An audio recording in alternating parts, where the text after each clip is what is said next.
England. The already dominant British Empire grew even more aggressive. Her troops and bureaucracy spread across the globe. The sun never set on Britannia's holdings. The banking cartel funded, in fact, since about 1800, they have funded both sides of almost every war. And of course, they're getting the interest off of the loans that they've given the various governments and the wars that they have actually helped stimulate and create. By 1900, Germany was a rising force and a leader of the Industrial Revolution. World War I, for instance, there was absolutely no reason to have World War I, except that it was an ideal opportunity for the banking cartel to make a pile of money by funding both sides of that particular war. On June 28, 1914, the heir to the Austrian-Hungarian throne, Archduke Franz Ferdinand, was assassinated while traveling in a motorcade.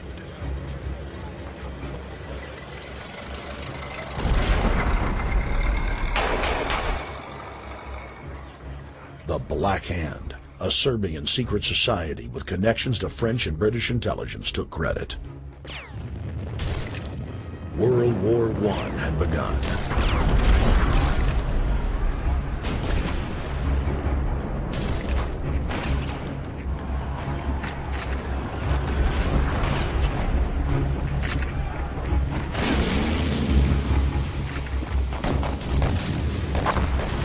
Armaments companies financed by Rothschild-controlled banks in Germany, France, England, and Austria bankrolled all the factions.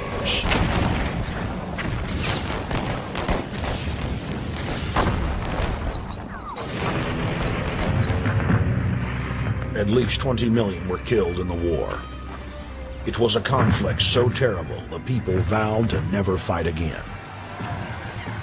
They dubbed it the war to end all wars. Question is, why did they want war? Well, first of all, is money and power.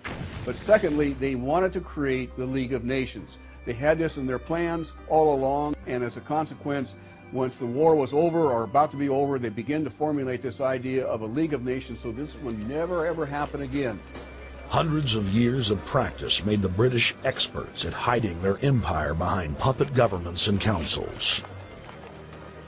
In the name of stopping all future conflicts, they proposed that countries would join a League of Nations. Their true intention was for the League to serve as a framework for world government. President Woodrow Wilson, who had spearheaded the establishment of the private Federal Reserve System in the United States in 1913, strongly supported the establishment of the League of Nations. Woodrow Wilson was a very naive president. He was basically a college professor that was grafted into this whole system. The League convened in Paris in 1919, but many nations recognized it as a threat to their sovereignty and refused to join.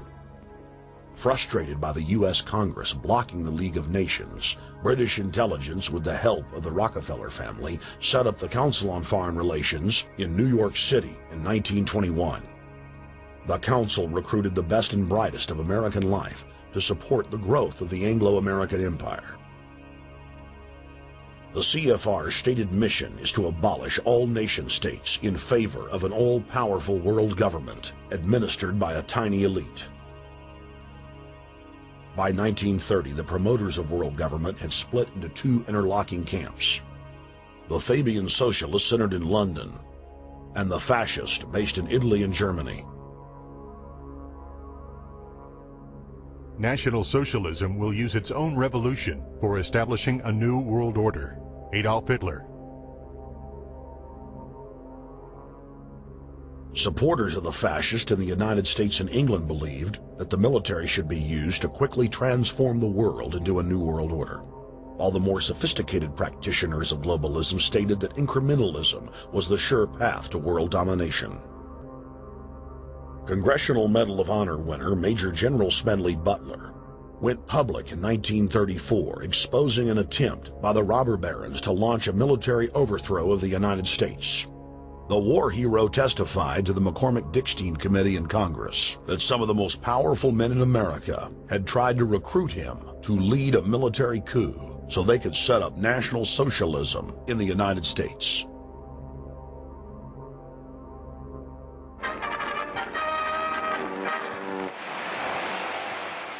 I appeared before the Congressional Committee, the highest representation of the American people, under subpoena to tell what I knew of activities which I believe might lead to an attempt to set up a fascist dictatorship.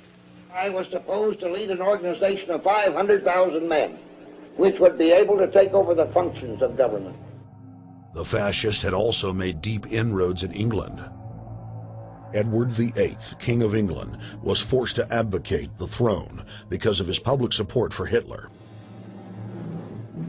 Fast det sitter bara nicht nur das negative Problem der Bekämpfung dieser Lehre und ihrer Organisation handelt, sondern die Durchführung der positiven Aufgabe der Gewinnung des deutschen Arbeiters für den Nationalstaat.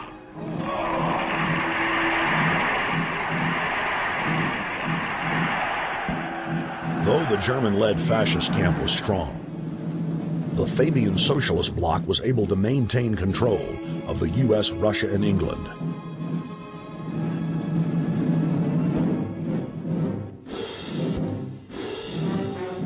In the build-up to World War II, and during the conflict, the bankers again financed both sides, just as they had done with Napoleon.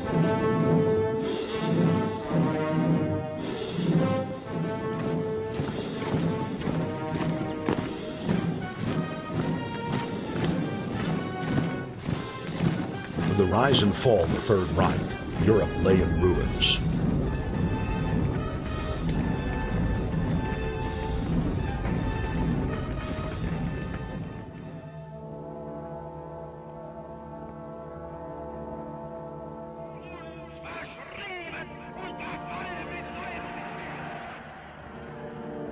Once again, the elite claimed that only global governance could save humanity from certain destruction. And this time, the elite would succeed in setting up their world body.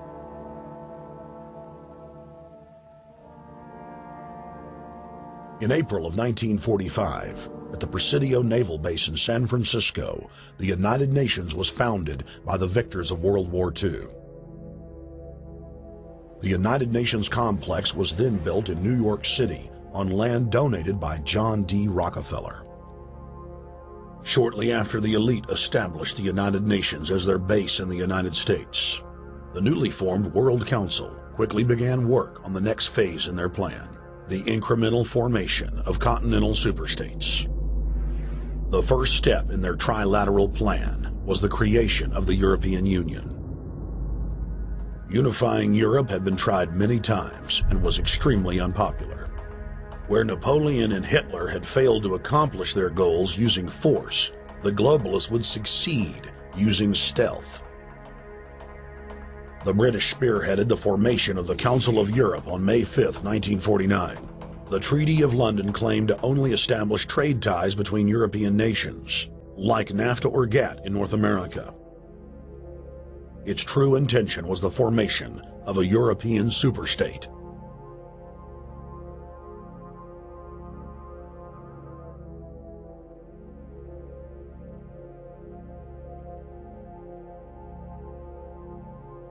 In 1954, the elite of the planet met in secret at the Bilderberg Hotel in Oosterbeek, Holland.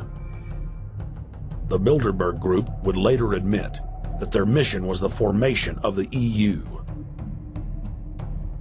Once the EU was established, under the guise of trade deals, a North American Union and Asian Union would be formed. The three interlocking superstates formed the core of the global government, while the United Nations would serve as a world regulatory and enforcement body over the Third World subregions. The Bilderberg Group consists of the heads of all of the managing roundtable groups that steer individual countries. Picture the elite power structure of the world as a giant pyramid, with only the elite of the elite at the tip-top of the capstone. The group has been so secretive that until the mid-1980s, the controlled corporate media denied its existence. Into the late 1990s, coverage only consisted of rare one-line mentions.